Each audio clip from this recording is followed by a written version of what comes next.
Legenda terkenal yang dikisahkan di Kampung Watu Kendo adalah kisah teror hantu kepala buntung. Konon, beberapa dekade yang lalu, ada seorang pria jahat yang berkuasa di kampung tersebut. Ia sangat ditakuti oleh penduduk karena kekejamannya. Sang pria itu sering menganiaya warga kampung dan melakukan tindakan keji yang tak terbayangkan. Suatu hari, warga kampung yang muak dengan kekejaman sang pria jahat memutuskan untuk memberontak. Mereka membentuk pasukan kecil untuk melawan penindasan dan menyelamatkan kampung mereka dari ketakutan yang menghantui. Pasukan ini dipimpin oleh seorang pahlawan lokal yang berani dan bijaksana. Namun, rencana mereka terungkap oleh sang pria jahat. Ia marah dan berusaha menghancurkan pasukan pemberontak. Dalam pertempuran sengit antara pasukan pemberontak dan sang pria jahat, terjadi kejadian yang tragis. Pahlawan lokal yang memimpin pasukan pemberontak terjebak dalam perangkap yang telah disusun oleh sang pria jahat.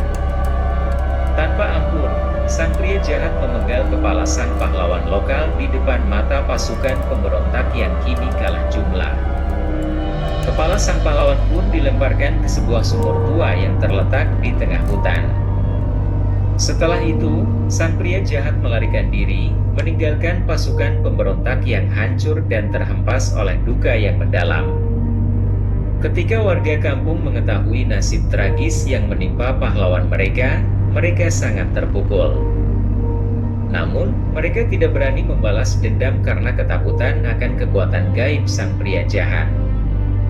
Dalam kesedihan dan keputusasaan mereka, warga kampung bersepakat untuk tidak pernah membuka kembali sumur tempat kepala sang pahlawan lokal dilemparkan.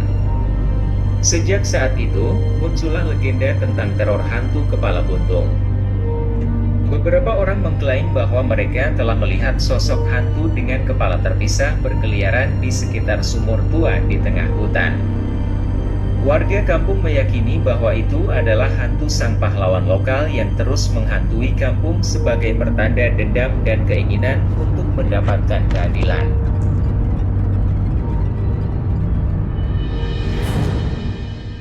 Setelah beberapa tahun berlalu, cerita tentang teror hantu kepala buntung di Kampung Watu Kendo semakin menyebar luas. Penduduk setempat yang tinggal di sekitar kampung mulai menghindari daerah itu pada malam hari, takut akan penampakan hantu yang menakutkan. Suasana tegang merayap di kampung tersebut. Penduduk yang sebelumnya hidup dengan damai dan harmonis kini hidup dalam ketakutan yang mendalam. Malam-malam gelap menjadi momok bagi siapapun yang berani mendekati Kampung Watu Kendo. Namun, tidak semua orang percaya akan keberadaan hantu tersebut. Beberapa skeptis memandang cerita itu hanya sebagai mitos dan legenda belaka. Mereka menganggapnya sebagai cara untuk menakuti anak-anak dan menjaga mereka tetap di rumah saat malam tiba.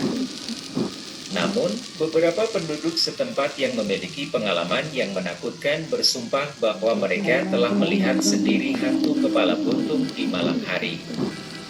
Pada suatu malam yang cerah namun terikat rasa penasaran, seorang remaja bernama Adi memutuskan untuk menyelidiki kebenaran di balik cerita teror hantu kepala buntung. Adi adalah anak muda yang berani dan tidak terpengaruh oleh ketakutan umum. Ia merasa tertantang untuk membuktikan apakah cerita itu hanya sebuah dongeng atau ada fakta di baliknya. Dengan langkah hati-hati, Adi memasuki hutan yang mengelilingi Kampung Watu Kendo pada tengah malam. Suasana hutan sangat gelap dan menakutkan. Kabut tebal melingkupi jalannya, menambah rasa misteri di sekitarnya. Hatinya berdebar kencang, tetapi ia berusaha untuk tetap tenang dan fokus pada tujuannya. Adi melanjutkan perjalanannya ke arah sumur tua yang menjadi tempat legendaris bagi hantu kepala buntung. Ketika ia sampai di lokasi, ia merasa aura mistis yang mencekam. Sebuah sensasi dingin menyelimuti tubuhnya, dan ia bisa merasakan bahwa ia tidak sendirian di sana. Tiba-tiba, Adi terkejut ketika sebuah suara terdengar di kejauhan. Itu adalah suara gemerincing logam yang berulang kali terdengar. Adi mengikuti suara itu dan menemukan sumbernya.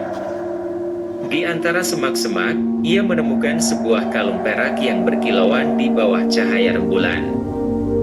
Adi mengambil kalung itu dan merasa bahwa ada sesuatu yang aneh.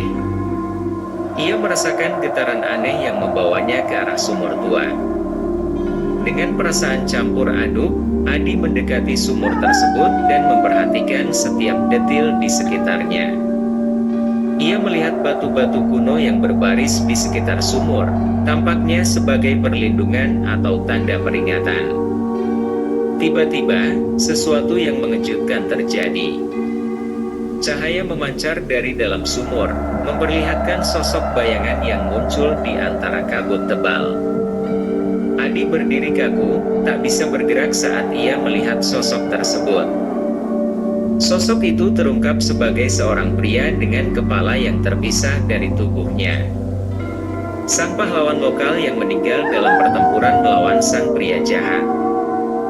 Hantu kepala buntung itu melihat Adi dengan mata yang tajam dan meneriakkan suara yang menggema di seluruh hutan. Ketakutan merasuki Adi, tetapi di balik rasa takutnya, ia juga merasa ada keputusasaan dalam suara hantu itu. Ia merasa hantu itu ingin menyampaikan sesuatu. Dengan sedikit keberanian yang tersisa, Adi berusaha untuk menghubungkan dengan hantu kepala buntung itu. Adi melangkah perlahan mendekati hantu kepala buntung, tetap waspada namun juga penuh dengan empati.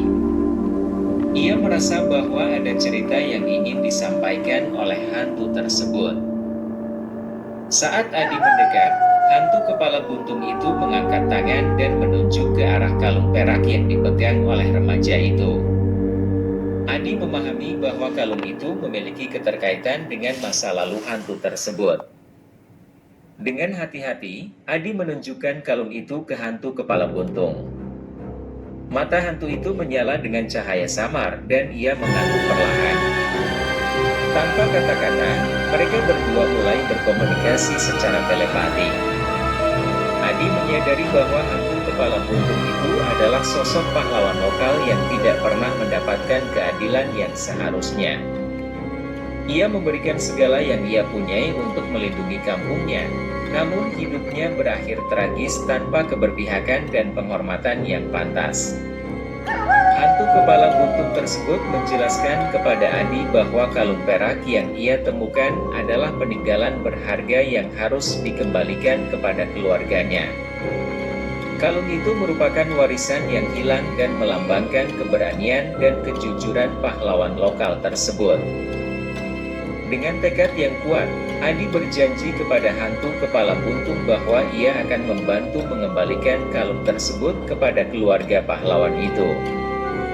Ia merasa memiliki tanggung jawab moral untuk memastikan keadilan terpenuhi. Dalam pertemuan singkat itu, hantu kepala buntung memberikan petunjuk kepada Adi tentang bagaimana menemukan keluarga pahlawan tersebut. Ia mengungkapkan bahwa keluarga itu masih hidup di sebuah kampung terdekat dan mereka masih merasakan rasa kehilangan yang mendalam.